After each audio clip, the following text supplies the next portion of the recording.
hate being broke. You just don't feel safe being wealthy. Think about that for a second. Because most people never question it. They assume they want more money, more freedom, more control. But something doesn't match. Every time life starts getting better, something inside you shifts. Not loudly, quietly.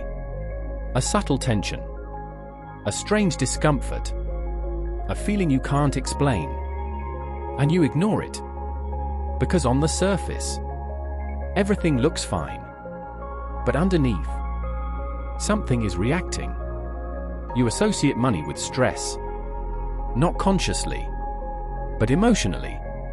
Money isn't neutral to you. It carries weight. It carries memory. Maybe it was arguments growing up. Maybe it was scarcity. Maybe it was watching people struggle. Money didn't feel safe. It felt heavy. And your brain learned that. It stored it. It repeated it. It made it automatic. So now, every time money increases, that old signal activates. Not excitement. Not ease. But pressure. You don't say it out loud. But you feel it. This is too much. This won't last. I might lose it. And that thought creates behavior. Small shifts. Small reactions. Small decisions. And that's where everything begins to change. Not in a big dramatic moment, but in subtle patterns. You start to reset your life. You've seen this before. You make progress. You earn more. You feel like things are finally moving. And then, something happens. You lose momentum. You lose focus. You lose control. Not instantly. Gradually. You delay something important. You avoid something uncomfortable. You make one small decision that doesn't align. And then another. And another. Until one day, you realize you're starting over. Again. And it feels frustrating. Because logically, you know better. You know what to do. You've learned. You've tried. But something keeps pulling you back. That's not lack of knowledge. That's a pattern. And patterns don't respond to logic. They respond to familiarity. Your brain doesn't choose what's best. It chooses what feels known. Even if what's known is what's keeping you stuck.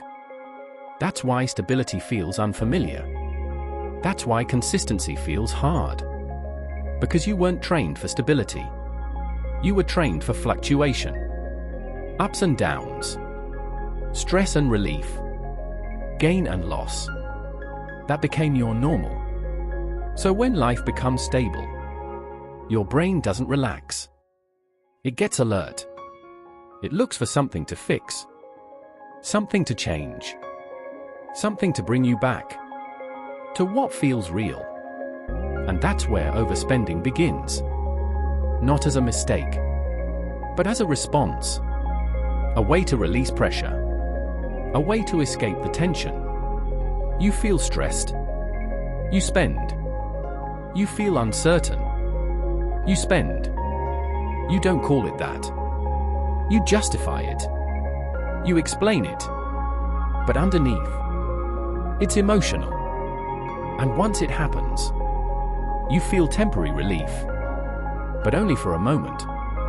Because after that, comes something else. Regret. Confusion. Frustration. And then the cycle repeats. You avoid looking at your finances. Not because you don't care, but because it brings back the feeling. And that feeling is what you've been avoiding your whole life. So you delay. You distract. You disconnect. Until things force your attention again. And when they do, it feels overwhelming. So you react. Quick decisions. Short-term fixes. Which brings you back to the same place. This is the loop. Not of money, but of emotion. And until you see that clearly, nothing changes. You can make more, learn more, try harder, but the pattern will stay. Because the pattern isn't outside. It's internal.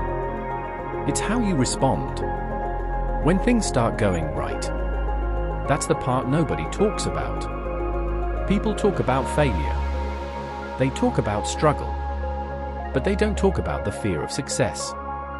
The quiet resistance. The subtle self-sabotage. Because it doesn't look like failure. It looks like normal life. That's why it's dangerous. Because you don't see it. You live inside it. You call it bad luck. You call it timing. You call it circumstances. But it's a system. A predictable pattern. That keeps repeating. And once you see it, you can't unsee it. That's where the shift begins. Not with effort. Not with motivation.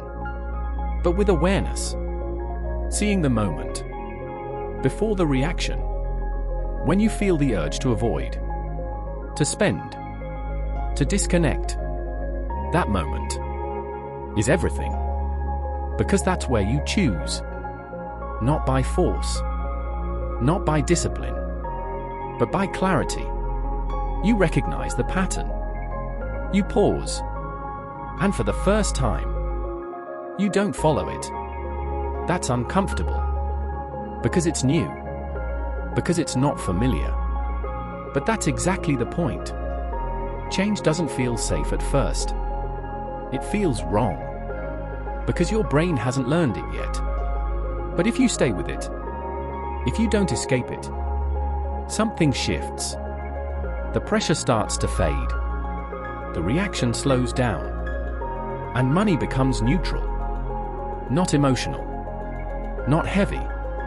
Just something you manage. Something that doesn't control you. And that's when stability begins. Not because life changed, but because you did. You didn't become someone else. You stopped reacting like the old version of you. And that changes everything. Because your future is not decided by effort alone. It's decided by who you are. When things start going right. If you stay the same, the result stays the same. If you change the pattern, the result changes. That's the real shift. Not more money. Not more work. But a different response. A different way of being. And once that happens, the cycle breaks. And for the first time, you don't go back. You move forward. And it stays. You don't hate being broke. You just never felt safe being wealthy. Now, you're learning how.